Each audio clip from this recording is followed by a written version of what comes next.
Hi there, I'm Kim Jeffs. I'm one of the co-owners at NC Center for Resiliency, and I'm here today with Anna Lutz from Lutz, Alexandar Associates Nutrition Therapy, and we're here today to talk about family feeding. So, hi Anna, how are you? I'm good. I'm so happy to be here. I'm happy you're here too. Do you want to say a little bit about who you are and your practice and where it's located and things like that? Absolutely. Like Kim said, I'm Anna Lutz. I'm a dietitian. I specialize in eating disorders and family feeding. And I have a practice that has offices in Raleigh, Durham, Chapel Hill, and Fuquay Varina. And we treat people of all ages and also support parents in feeding their children. Awesome. Well, thank you, Anna. I'm hopeful that we can go over a few questions today that hopefully people who are following us on social media are really interested in. Part of our mission at NC Center for Resiliency is to expand the reach of our work and of access to great healthcare, whether you can make it in the office or not. So thanks for being here today, and I'm excited to ask you a few questions. Great. I'm excited to be here. Okay, so I thought first we could start by you maybe telling us a little bit about what your healthy, why is it important to develop healthy eating habits? It's a great question. I think what's important to remember when we think about children kind of learning to eat is that we're born with the innate ability to regulate our intake. And so the way I think about family feeding is rather than us teaching a child to eat in a certain way, that we want to support a child in continuing to listen to their body and give them the support and structure so that as they grow up, they do learn new skills, but that we really keep that innate ability there. There's really interesting studies that show that really young children, when presented with certain foods, they will gravitate towards the food with the nutrients their body is lacking.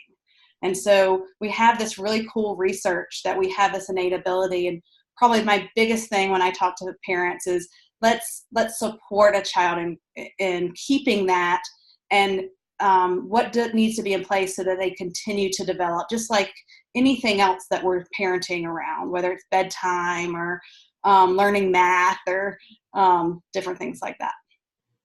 I love that. That's really in line with our approach at NCCR too, is tapping into the innate wisdom of the body that's already there. Yeah. Yes, that is such an important piece. Awesome. So can you talk a little bit more about your, family feeding philosophy? Absolutely. So the work that we do at Lutz Alexandar, as far as family feeding goes, is really based in Ellen Satter's division of responsibility. So Ellen Satter is both a registered dietitian, but also a LCSW, and she has done extensive research throughout her career on family feeding. And she came up with a model called the division of responsibility in feeding. And so the model really talks about the parents have certain jobs and kids have certain jobs. So the parents' jobs are to decide when it's time to eat and what is served and where we're going to eat. So I like to think about it as, okay, guys, it's dinner time, and we're having lasagna and a salad and bread, and we're going to eat at the table. So that's my job. And once I've done my job, I get to take a deep breath, and I've set out the structure for my kids to do their jobs. And their jobs are to decide if they're going to eat of the items I serve and how much they're going to eat. So there might be a child that eats all of the lasagna and asks for more. And, that according to the division of responsibility, they can have more. They might only like the croutons out of the salad, or they may eat several pieces of bread, or they may just eat a little bit of everything and be done. But to really kind of, once you've set up this structure, to trust your child to listen to their body. Now, what's confusing is it doesn't have to happen at this exact meal. Like, that the child has to perfectly listen to their body at this exact meal, that this is over days and weeks and years, that we have to trust that if a child undereats or overeats or whatever might happen at a meal, that you've set up a structure that they're going to get what they need over time. Wow, I love that. I mean, that's the first time I'm hearing too about the division of labor at mealtime. And yeah, I can see how that trusting, even though we practice and believe in self-regulation in our house, sure. Trusting could be really difficult. So yeah, I really like to hear the way you explain that. Yeah, a little bit more. I kind of think about, it really goes back to that structure. I like to draw a parallel with bedtime, that we could either be really permissive with bedtime and say, go to bed whenever you want, or we could be really authoritarian with bedtime, and no matter what, everyone has to be in bed, lights out at 8 o'clock, no matter what's happening that day. You miss an important event because everyone has to get in bed. Or we can be more authoritative and kind of set up a structure that bedtime's around 8 o'clock, but there might be a day that we're arriving home from an event at 8:30, and we know we're going to all head to bed and get in bed. So the structure's there, but we're setting up the kids to sleep and be in a good mood the next day, et cetera, et cetera. So it's the same kind of thing. It's a structure. I love that. I have another question for you that I think, I hear it a lot amongst my friends and colleagues, and also in our practice, because we deal with a lot of people struggling with disordered eating here as well. But how do you, do you have any tips for dealing with picky eaters? That's like the $1 million question. I love that question. So I really do go back to the division of responsibility. And so what we know from the research about picky eaters is we know that pressure doesn't work. And there was actually a new study that came out in the last couple months. I think it came out in August, that really, again, it's not new news, but really again showed that kids that are pressured to eat are no more likely to eat a variety of food. And they're actually probably less likely to eat a variety of food.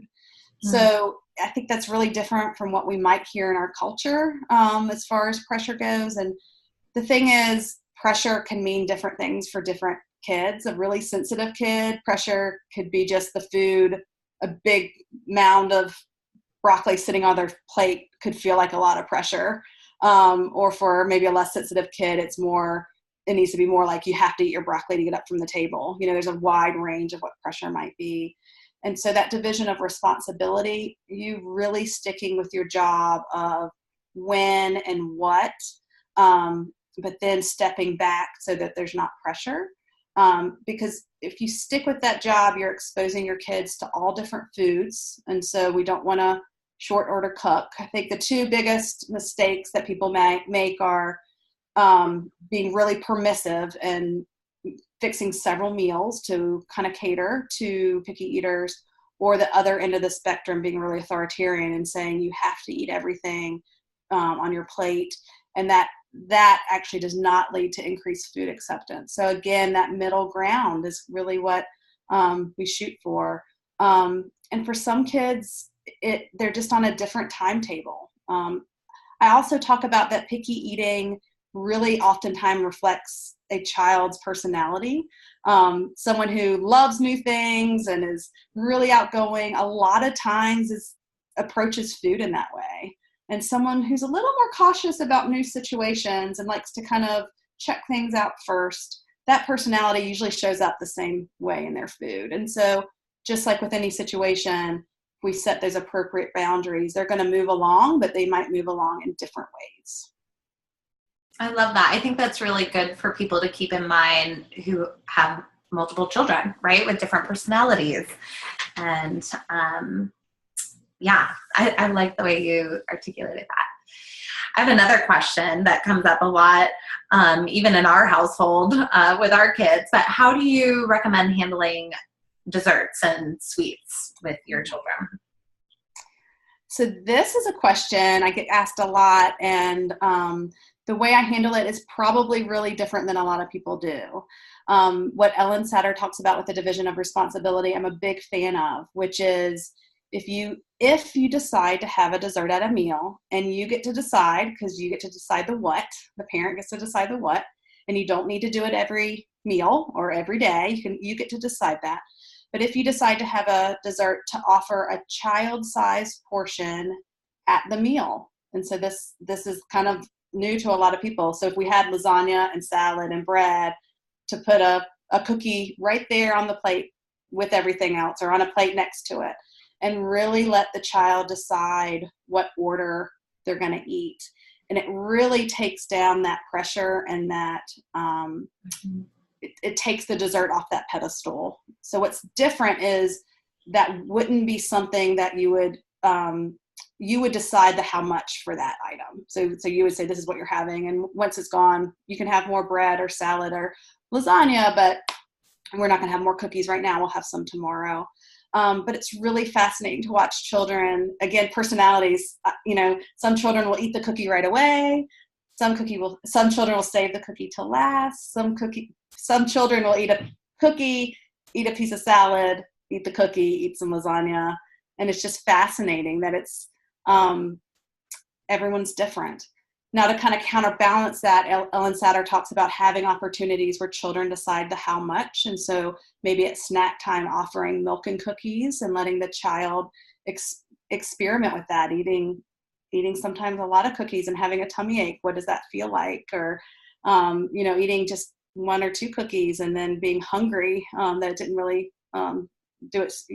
fill you up as much. So, but I think some really interesting shifts can happen when we try to take the dessert off of that pedestal that we often put it on. Yeah, I like that. I like that idea. I mean, it's just so culturally ingrained, I think, in a lot of us to be like, once you finish dinner or lunch, you can have dessert, right? And this is taking the pressure and the power out of that for kids. Yeah. I think it's important to acknowledge that it's almost a little countercultural. It's really different, Oh, yeah. I mean, I even have heard this come from like cafeteria staff in the public school, and so, I mean, this isn't just coming from parents. I think it is cultural, in that way. Yeah.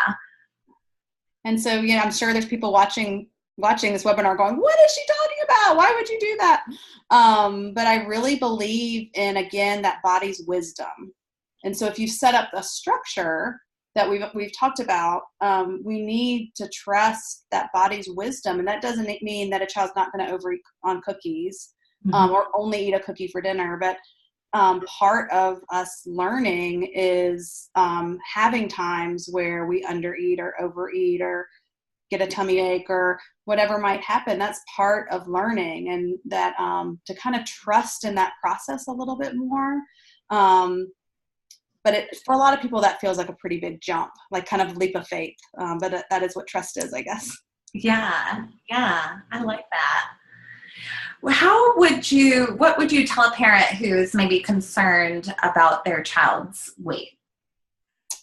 Great question. So probably the biggest thing I would say if a parent asks me that, and I'm going to assume that means regardless of where on the spectrum a child might be, whether if someone's concerned that their child is bigger than they need to be or smaller, I really believe in going back to the child's growth charts and looking at their growth history. And that might be something they could do at the pediatrician, or it might be something they can do with a dietitian. But we want to see, has the child veered off of their growth curve? So there's certainly kids who are supposed to be at the 95th percentile and for weight, for age, and they've always been there and they haven't veered off. That's genetically probably where they need to be. And conversely, there may be someone who's always been at the 2nd percentile and they've that they haven't veered off. What we get more concerned about is when kids cross percentile lines, and so there's been a sudden shift up or down, and that's when we want to be curious what might be getting in the way of the child gaining and growing as they should. And that really takes a little bit more diving in and assessment. But I always like to start with the growth curves before we get too worried. That's great. I think that's a good way to look at it. Yeah. Awesome. Well, I mean, I know we could like talk about many different things on this, on this video, but hopefully this is a start of a conversation. And yeah, we appreciate your time today and just answering a few questions. And I'd like to say to anybody who's watching, if you have questions about, your own family feeding or your own style, or concerns or questions about your children and how to develop healthy eating habits, to just let us know when you see this video. Anna and I have talked about hosting a live webinar with some live Q&A for folks coming up here shortly. So just be thinking about what your own individual questions are. I also do want to put a plug in, Anna, for your blog. So maybe you could tell people about that, because I've read it and I've gotten some great tips for my own family and feeding of children from that. So maybe you can just let us know what that is. Thank you. I love writing on my blog because it's a way I can kind of get this message out to a larger audience, not just in my little office. So I write, it's called Sunny Side Up Nutrition. So www.sunnysideupnutrition.com. And it's right, the blog is right there. I write this with a good friend, Elizabeth Davenport, who's a registered dietitian.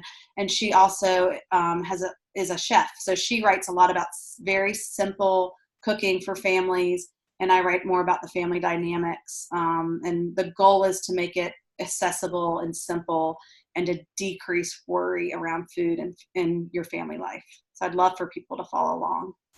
Great. Thank you, Anna. Thanks so much for joining us on the call. And yeah, hopefully talk to you soon. Great. Thank you. Okay. Bye.